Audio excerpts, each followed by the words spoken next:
Hello everyone. What a crazy, up and down, unpredictable year we have all experienced.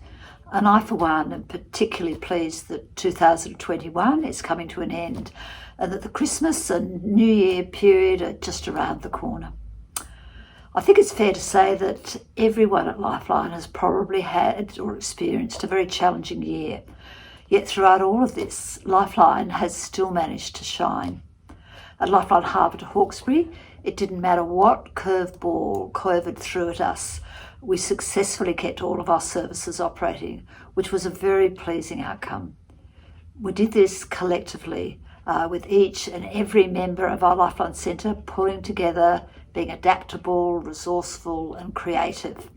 Whatever was asked of you all was delivered. And we realised yet again just how amazingly resilient and skilled our Lifeliners are. At our centre, virtually overnight, all our local services transitioned from 100% face-to-face to almost 100% virtual service delivery. At the same time as this was going on, the demand or the need for support dramatically rose across all of our services. Nationally, we broke numerous daily records in the number of calls being received and answered on Lifeline's National Crisis Line 13 11 14, with calls reaching a staggering 3,561 calls in one day alone in August. At Lifeline Harbour to Hawkesbury, we are answering around 11% of the calls every day that come through on the National Crisis Line. This equates to more than 350 calls a day, or an average of 350 calls a day.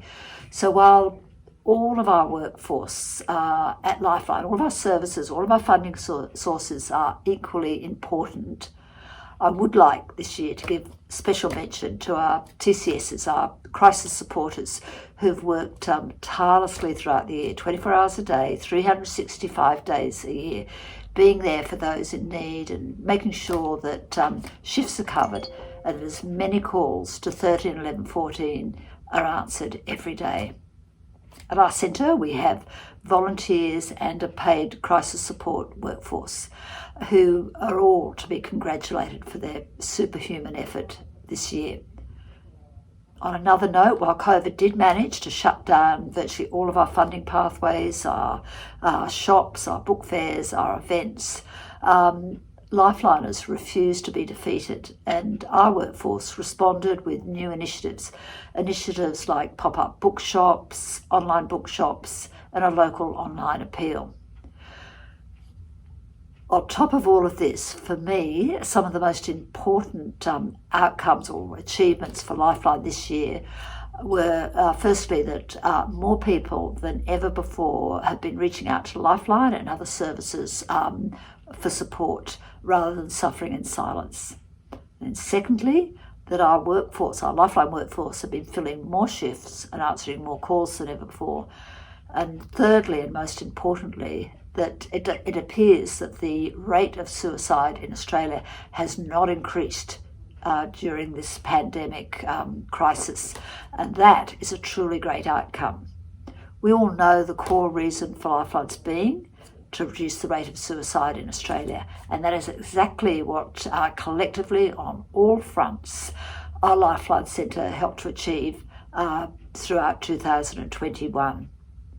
So never forget, whatever your role is with Lifeline, whatever your responsibilities are, individually you are all making a huge and valuable difference in saving lives from suicide.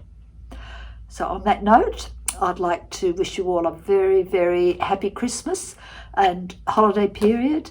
I hope you all stay safe, stay well, and I hope you take as much care of yourselves as you do of all our help seekers. And I really look forward to seeing you all again in the new year. So happy Christmas and thank you so much.